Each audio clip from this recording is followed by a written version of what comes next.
Alright, picture this. You're blasting down the M6. It's raining sideways, and some muppet in a van decides that this is the perfect moment to overtake the granny that's been sat in the middle lane since prehistoric times.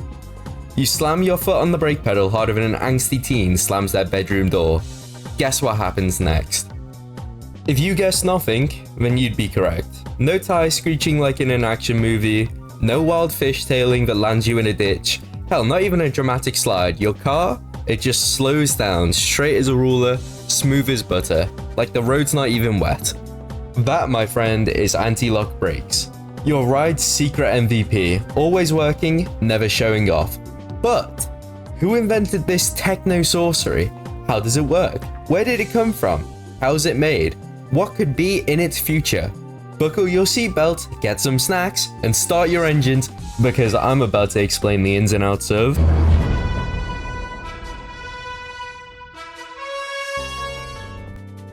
We begin with planes. That's right, ABS wasn't originally developed for cars. In 1908, French aerospace pioneer Gabriel Voisin was like, perhaps it's not such a great idea to skid down a runway while landing, so he invented a mechanical solution to prevent this. Genius, kind of. Revolutionary? Not just yet. But it was a catalyst for something greater. Flash forward to the 1950s and the nerds at Dunlop, yep, the tire people, were all, you know that airplane thing? Why don't we try to put that on race cars and motorcycles? So they created Maxaret. Kind of sounds like a prescription drug, but was actually the first practical ABS system. It used spinning flywheels to calculate if a wheel was locking up. Pretty cool, also very expensive and much too clunky for your average car. So onto the shelf it went. By the 1960s, engineers had one key realization. Maybe computers could do this a lot better. Enter the era of electronic anti-lock brakes, aka when things got real serious. In 1966, GM tried something called Trackmaster. While it kinda sounds like a DJ software, it was just an early rear-wheel ABS for Cadillacs. It sort of worked, kind of. It was essentially just training wheels, but for braking. Then Chrysler and Bendix came onto the scene in the early 70s with a system called SureBrake. Rear wheel only again, but better. The first true ABS system wasn't released until 1978, when Mercedes-Benz and Bosch brought out their first four-wheel drive, computer-controlled ABS system on the Mercedes S-Class. This was the ABS2, and basically the granddad of what's in your car today. After Mercedes dropped the mic, other manufacturers, as they always do, but hey, I want to put that in our cars. So in the 1980s and the 1990s, ABS adoption was on the rise. BMW? Check. Toyota? Yep. Ford? Finally. ABS was starting to get smaller, cheaper, and better at its job. Instead of only engaging on two wheels, they now had multi-channel configurations controlling each wheel independently, which provided improved braking power and control. A big moment was in 1985, when Corvette became the first American car with four-wheel ABS as standard. If the Corvette's got it, you can bet it's cool now. By the end of the 90s, ABS wasn't a bougie feature anymore, it was going mainstream. And not because it would look pretty in brochures, because it actually worked. Governments eventually looked at all the crash data and were like, yeah, you know what, let's just make this mandatory for all cars. So, the EU made ABS required on all cars made after 2004, and in the US they didn't mandate ABS directly, but what they did mandate was Electronic Stability Control, or ESC for short, starting in 2012. And you know what ESC needs to work? Yeah, ABS. Even motorcycles joined in the party. In 2016, the EU said that bikes over 125cc must have ABS. Considering how easy it is to lock a bike wheel and meet the pavement face first, this was a pretty solid move.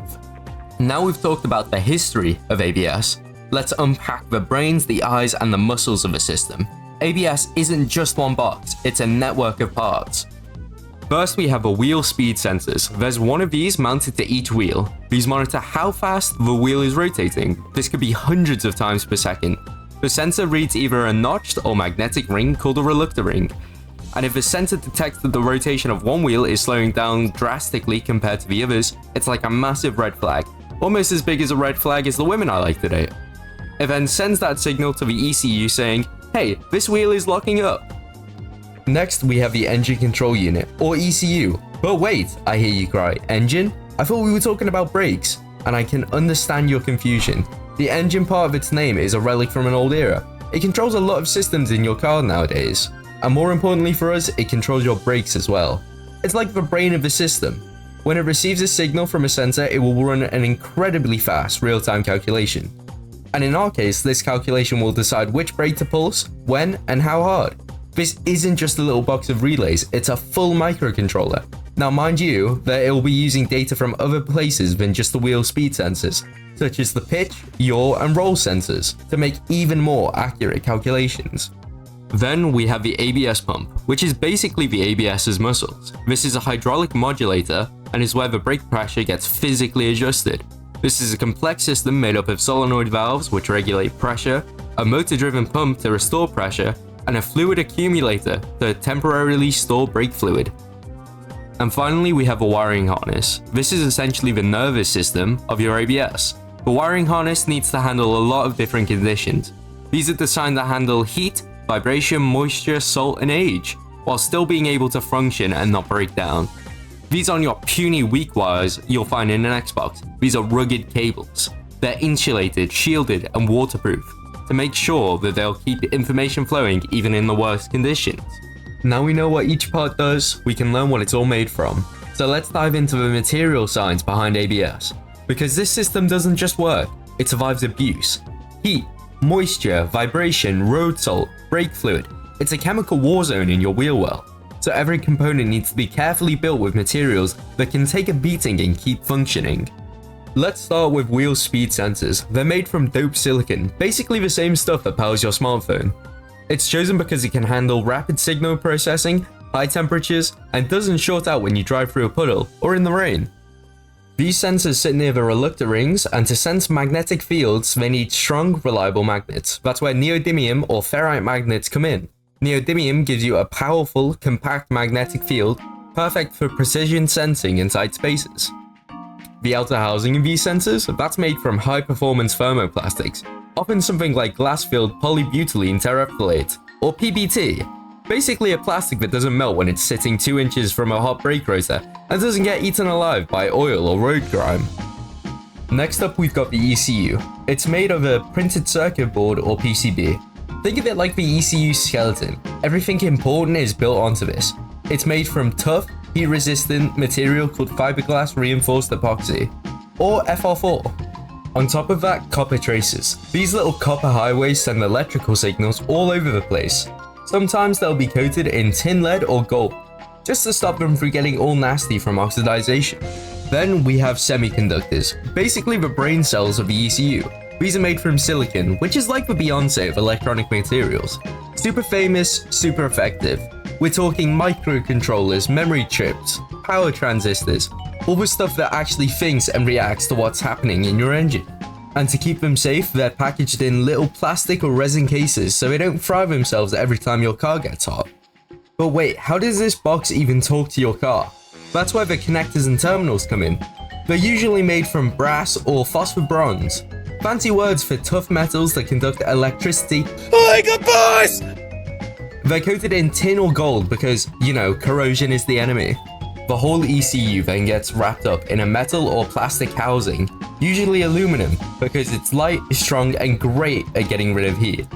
And since this thing lives in the engine bay, aka the worst environments imaginable, it gets sealed up tight with silicon gaskets or potting compound to keep out moisture, dust, and general chaos. Moving swiftly onto the ABS pump, let's talk about the valves in the hydraulic modulator. These are the parts that actually release or hold brake pressure to prevent wheel lock. They're made from stainless steel or sometimes brass because these metals are resistant to corrosion and they can handle extremely precise tolerances even after years of getting slammed by high pressure brake fluid. Inside those valves are solenoid cells. Those are made from copper wire because it conducts electricity really well, which means faster magnetic response when the ECU says, "Hey, modulate now." Faster actuation equals preciser control equals better safety. The housing of the modulator itself is often cast aluminium, which keeps it light, tough, and most importantly, rust resistant.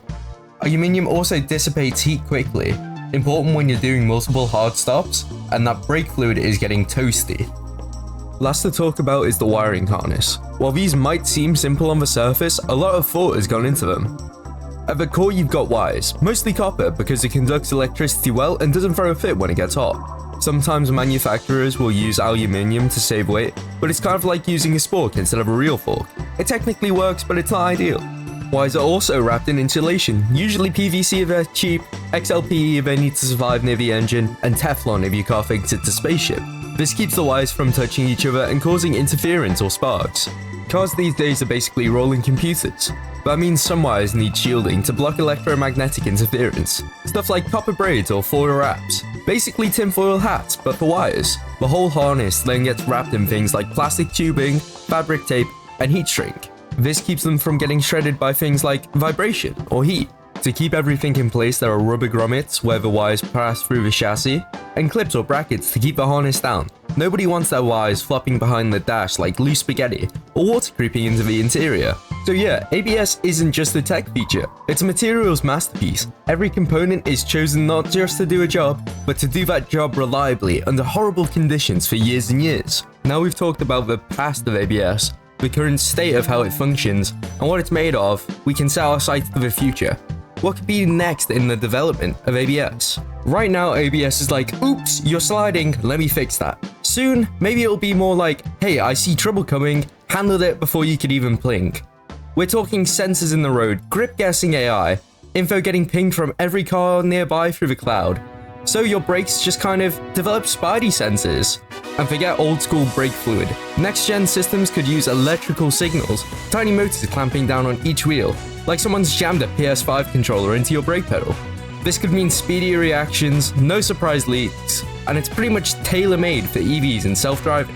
How about 3D printing or composites? ABS units could get even smaller and lighter. Hell, even smart or phase-changing materials. I've heard McLaren's been taking interest in that recently. On a real note though, ABS is pretty legendary. It's not flashy, but it's the bedrock for stuff like traction control and stability assist. Most nations won't even let your car on the road without it.